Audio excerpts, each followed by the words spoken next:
ఒక కూరగాయల షాప్ పెట్టాడు. ఆ షాప్ పేరు ఇక్కడ తాజా కూరగాయలు అమ్మబడును అని బోర్డు రాసి పెట్టాడనమాట.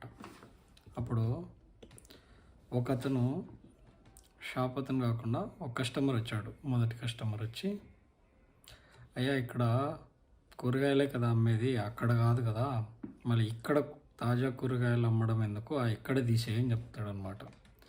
సరే కదా, బాగుంది అని చెప్పి ఆ షాప్ అతను ఏం చేశాడు, ఇక్కడ తీసేసి తాజా కూరగాయలు అమ్మబడును అని రాశాడు బోర్డులో.